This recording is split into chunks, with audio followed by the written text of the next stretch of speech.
প্রকৌশলের দুনিয়ায় এমন একটা টেকনোলজি আছে যা কিনা ফিজিক্যালি টাচ না করে সবচেয়ে শক্ত ধাতুও কেটে ফেলতে পারে। তো চলুন আজকে আমরা এই জাদুকরী প্রক্রিয়া অর্থাৎ ইডিএমের ভেতরের রহস্যটা জেনে আসি। একবার ভাবুন তো, কোনো একটা জিনিসকে একদম না ছুঁয়েই নিখুঁতভাবে কেটে ফেলা হচ্ছে। এটা তো শোনার পর প্রথম রিয়াকশনটাই হবে, এটা কিভাবে সম্ভব? সাধারণ পদ্ধতিতে তো এটা একরকম অসম্ভবই মনে হয়, তাই না? কিন্তু ইঞ্জিনিয়ারিংয়ের দুনিয়ায় এই ধাঁধারও এক দারুণ সমাধান আছে। আর সেই অসাধারণ সমাধানটাই হল ইলেকট্রো ডিসচার্জ মেশিনিং, সংক্ষেপে যাকে আমরা বলি ইডিএম। এখানে ব্যাপারটা কোনো পেশি শক্তি বা ফিজিক্যাল ফোর্সের নয়, আসল কারিগর হল হাজার হাজার কন্ট্রোলড ইলেকট্রিক স্পার্ক। এই স্পার্কগুলোই সবচেয়ে শক্ত ধাতুগুলোকেও একদম নিখুঁত শেপ দিতে পারে। তো আজকের এই আলোচনাতে আমরা ধাপে ধাপে দেখব যে এই টেকনোলজিটা ঠিক কিভাবে কাজ করে। একদম গোড়া থেকে শুরু করব, মানে স্পার্ক কিভাবে তৈরি হয়, এর জন্য কি কি জিনিস লাগে, আর তারপর দেখব এর আসল প্রয়োগ কোথায়, মানে কোথায় এটা ব্যবহার করা হয়। আর এর কিছু সীমাবদ্ধতাও তো আছে, তাই না? সেগুলো নিয়েও কথা হবে। আচ্ছা, তাহলে একদম মূল প্রশ্নে আসা যাক। কোনো রকম টাচ না করে শুধু স্পার্ক ব্যবহার করে মেশিনিং, এটা আসলে কিভাবে হয়? দেখুন, সাধারণ মেশিনিংয়ে কি হয়, একটা কাটিং টুল থাকে যেটা চাপ দিয়ে বা ঘষে মেটেরিয়াল কাটে। কিন্তু ইডিএমের কনসেপ্টটা পুরোই আলাদা। এখানে কাটিং টুল কোনো রকম চাপই দেয় না, বরং হাজার হাজার ছোট্ট স্পার্কের যে তাপ শক্তি, সেটা ব্যবহার করে মেটেরিয়ালকে একরকম বাষ্পকা নিয়ে উড়িয়ে দেওয়া হয়। আর ঠিক এই কারণেই খুব পাতলা বা ভঙ্গুর জিনিসও একদম পারফেক্টলি তৈরি করা যায়। তো এবার আসা যাক সবচেয়ে ইন্টারেস্টিং পার্টে। এই যে স্পার্কের কথা বলছি, এগুলো আসলে কি? এটাকে অনেকটা হাজার হাজার কন্ট্রোল করা ছোট্ট বজ্রপাতের মতো ভাবতে পারেন। চলুন দেখি এটা ঠিক কিভাবে ঘটে। পুরো ব্যাপারটা কিন্তু ঘটে যায় চোখের পলকে, কয়েকটা ধাপে। প্রথমে কি হয়? টুল আর যে বস্তুটার ওপর কাজ করা হচ্ছে, মানে ওয়ার্কপিস, এই দুটোর মধ্যে একটা হাই ভোল্টেজ তৈরি করা হয়। এই ভোল্টেজের কারণে ইলেকট্রন ছুটে এসে একটা অবিশ্বাস্য কাণ্ড ঘটায়, তৈরি করে একটা প্রচণ্ড গরম প্লাজমা চ্যানেল। আর ঠিক তারপরেই অমচন শক্তির একটা স্পার্ক ওই চ্যানেল দিয়ে ছুটে গিয়ে ওয়ার্কপিসে আঘাত করে, আর সেখানকার ধাতুকে এক মুহূর্তে গলিয়ে বাষ্প করে দেয়। সবশেষে ওই প্লাজমা চ্যানেলটা ভেঙে পড়ার সাথে সাথে একটা শকওয়েভ তৈরি হয়, যেটা গলিত ধাতুকে ধাক্কা দিয়ে সরিয়ে দেয়। আর ফলাফল একটা নিখুঁত ছোট্ট গর্ত। 10,000 ডিগ্রি সেলসিয়াসেরও বেশি। ভাবা যায় ব্যাপারটা? এটা তো প্রায় সূর্যের পৃষ্ঠের তাপমাত্রার দ্বিগুণ। এক মুহূর্তের জন্য তৈরি হওয়া এই অসম্ভব তাপই কিন্তু দুনিয়ার সবচেয়ে শক্ত ধাতুগুলোকেও বাষ্পে পরিণত করে ফেলে। আর এই অবিশ্বাস্য ঘটনাটা কিন্তু একবার ঘটে থেমে যায় না। প্রতি সেকেন্ডে এটা হাজার হাজার বার রিপিট হতে থাকে।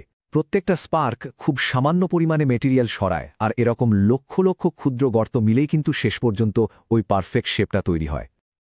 আচ্ছা, এই যে পুরো জাদুকরী প্রক্রিয়াটা, এর পেছনে কিন্তু দুটো জিনিস মূল ভূমিকা পালন করে। চলুন এই দুটো উপাদানের সাথে একটু পরিচিত হওয়া যাক। প্রথমটা হলো ডাইইলেকট্রিক ফ্লুইড, যেটা সাধারণত কেরোসিন বা ডিআয়োনাইজড ওয়াটার হয়। এর কিন্তু অনেকগুলো কাজ আছে। যেমন এটা স্পার্ক তৈরি হওয়ার জন্য ঠিকঠাক পরিবেশ তৈরি করে, আবার কাজ হয়ে গেলে যে ধাতুর ছোট ছোট কণাগুলো পড়ে থাকে সেগুলোকে ধুয়ে পরিষ্কার করে দেয়, আর পুরো সিস্টেমটাকেও ঠান্ডা রাখে। সত্যি বলতে এই ফ্লুইডটা ছাড়া পুরো প্রসেসটাই কন্ট্রোলের বাইরে চলে যেত। আর দ্বিতীয় যে গুরুত্বপূর্ণ জিনিসটা, সেটা হলো টুল ইলেকট্রোড। এর ব্যাপারটা খুব মজার। ইলেকট্রোডের শেপটা যেমন হবে, ওয়ার্কপিসের ওপর ঠিক তার একটা মিরর ইমেজ, বা বলা যেতে পারে একটা নেগেটিভ কপি তৈরি হবে। মানে যে ডিজাইনের গর্ত বা খাঁজ কাটা দরকার, ইলেকট্রোডটাকেও ঠিক সেই ডিজাইনেই বানাতে হয়। এই ইলেকট্রোডগুলো বানানোর জন্য কিন্তু বিভিন্ন মেটেরিয়াল ব্যবহার করা হয়, যেমন ধরুন গ্রাফাইট, তামা বা পিতল। এখন কোনটা ব্যবহার করা হবে সেটা পুরোপুরি নির্ভর করে কী ধরনের কাজ করা হচ্ছে, খরচ কেমন, আর কতটা নিখুঁত ফিনিশিং দরকার সেটার উপর। এত কিছু শোনার পর একটা প্রশ্ন কিন্তু আসতেই পারে যে মার্কেটে তো আরও অনেক মেশিনিং পদ্ধতি আছে, তাহলে এত জটিলতার মধ্যে গিয়ে ইডিএম কেন ব্যবহার করা হয়? এর আসল সুবিধাটা কোথায়? চলুন এই বিষয়টা এবার একটু পরিষ্কার করা যাক। দেখুন, ইডিএমের সবচেয়ে বড় সুবিধা হলো এটা কোনো মেটেরিয়ালের হার্ডনেসের ওপর নির্ভর করে না। শুধু একটাই শর্ত, মেটেরিয়ালটাকে ইলেকট্রিক্যালি কন্ডাক্টিভ হতে হবে, মানে বিদ্যুৎ পরিবাহী হতে হবে। এর মাধ্যমে এমন সব জটিল শেপ তৈরি করা যায় যা অন্য কোনোভাবে বানানো প্রায় অসম্ভব। আর যেহেতু কোনো ফিজিক্যাল ফোর্স ব্যবহার করা হয় না, তাই খুব ডেলিকেট বা সূক্ষ্ম কাজেও এর কোনো তুলনা হয় না। এর কিছু বাস্তব উদাহরণ দেখলে ব্যাপারটা আরও পরিষ্কার হয়ে যাবে। যেমন ধরুন জেট ইঞ্জিনের টারবাইন ব্লেড, এগুলোকে অসম্ভব তাপ সহ্য করতে হয়।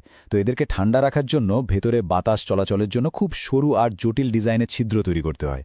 এই প্রায় অসম্ভব কাজটাই কিন্তু সম্ভব হয় EDM এর মাধ্যমে। আবার ধরুন মেডিকেল সেক্টর, এখানেও এর অবদান বিশাল। আমাদের শরীরে ব্যবহারের জন্য যে বিশেষ ধরনের ধাতু দিয়ে সার্জিক্যাল যন্ত্রপাতি বা কাস্টম ইমপ্ল্যান্ট তৈরি হয়, সেগুলোকে একদম নিখুঁতভাবে বানানোর জন্য EDM প্রায় অপরিহার্য। শুধু তাই না, আমরা প্রতিদিন যে কত জিনিস ব্যবহার করি সেগুলো বানানোর জন্য যে ছাঁচ বা ডাই লাগে, সেই অত্যন্ত নিখুঁত ছাঁচগুলো কিন্তু EDM ব্যবহার করেই বানানো হয়। এতে পণ্যের কোয়ালিটি যেমন ভালো হয়, তেমনই ছাঁচগুলো অনেক দিন টেকে। তবে কথায় আছে না, প্রত্যেকটা জিনিসেরই ভালো মন্দ দুটো দিক থাকে। EDMও তার ব্যতিক্রম নয়।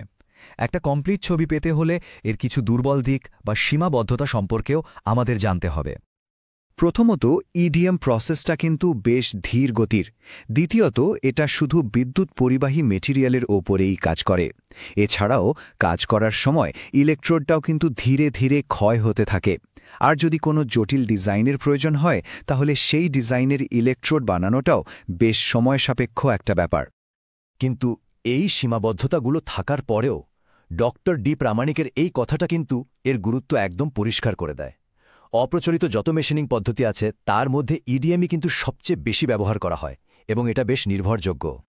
তাহলে একদম শেষে একটা প্রশ্ন রেখে যাওয়া যাক, যে টেকনোলজিটা কন্ট্রোল করা স্পার্ক দিয়ে আজকের সবচেয়ে শক্ত মেটেরিয়ালগুলোকে শেপ দিতে পারে, সেই একই টেকনোলজি ভবিষ্যতে আমাদের কল্পনার কোন নতুন দরজা খুলে দেবে?